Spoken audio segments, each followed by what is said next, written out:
صحابہ کرام کی ایمان کی خاطر قربانیاں۔ اسلام کے ابتدائی ایام میں صحابہ کرام کو ناقابل تصور چیلنجوں اور مشکلات کا سامنا کرنا پڑا۔ مشکلات کے باوجود وہ اپنے ایمان پر ثابت قدم رہے اور اللہ کی خاطر اسلام کی اشاعت کے لیے سب کچھ قربان کر دیا۔ ایسی ہی ایک مثال اسلام کے پہلے خلیفہ حضرت ابوبکر صدیق رضی اللہ عنہ کی ہے۔ وہ مکہ میں ایک مالدار تاجر تھے، لیکن جب انہوں نے اسلام قبول کیا تو انہوں نے اپنا سب کچھ کھو دیا، یہاں تک کہ ان کے خاندان نے ان سے انکار کر دیا اور ان کے ساتھ کاروباری میں شراکت دار لوگوں نے بھی انہیں چھوڑ دیا، یہاں تک کہ ان کو جسمانی طور پر بھی بے شمار مشکلات کا سامنا کرنا پڑا۔ جب رسول صلی اللہ علیہ وسلم نے مدینے کی طرف ہجرت کی تو ابوبکر صدیق رضی اللہ عنہ ان کے ساتھ تھے۔ انہوں نے مسلم کمیونٹی کی حمایت کی اور اپنی جائیداد بیچ دی، یہاں تک کہ اپنے نبی صلی اللہ علیہ وسلم کے استعمال کے لیے اپنا گھر چھوڑ دیا۔ انہوں نے جنگ بدر سمیت جنگوں میں بہادری سے مقابلہ کیا اور اپنے ایمان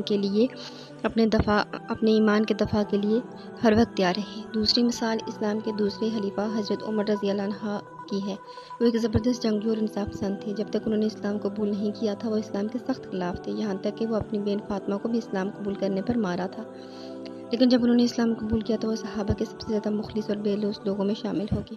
عمر رضی اللہ عنہ کو بہت سے مشکلات کا سامنا کرنا پڑا، جن میں خیبر کی جنگ بھی شامل ہے، جہاں وہ شدید زخمی ہوئے۔ انہوں نے مسلم کمیونٹی کے اندر سے بھی بہت ساری مخالفتوں کا ان کو سامنا کرنا پڑا، لیکن وہ اپنے عقائد اور اصول پر ڈٹے رہے، یہاں تک کہ اس نے اپنی جان اسلام کی خاطر خدمت میں دے دی۔ ایک فارسی قاتل نے عمر رضی اللہ عنہ کو شہید کر دیا۔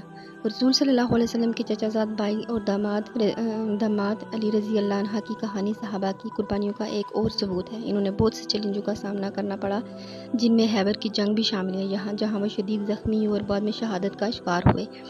بنو قریظہ کے غدار قبیلے سے لڑتے ہوئے اسلام کی خدمت میں اپنی جان قربان کر دی۔ یہ ان جیسی بہت سی کہانیاں صحابہ کی غیر متزلزل لگن اور جرأت کو ظاہر کرتی ہیں۔ انہوں نے اپنے عقائد اسلام کے پھیلاؤ کی خاطر سب کچھ کو چھوڑ دیا اور سب کچھ قربان کر دیا، مال، خاندان، حیثیت، حتیٰ کہ اپنی جان بھی۔ ان کی مثالیں ہمیں مشکلات کے باوجود اپنے عقائد پر ثابت قدم رہنے اور وفادار رہنے کی ترغیب دیتی ہیں۔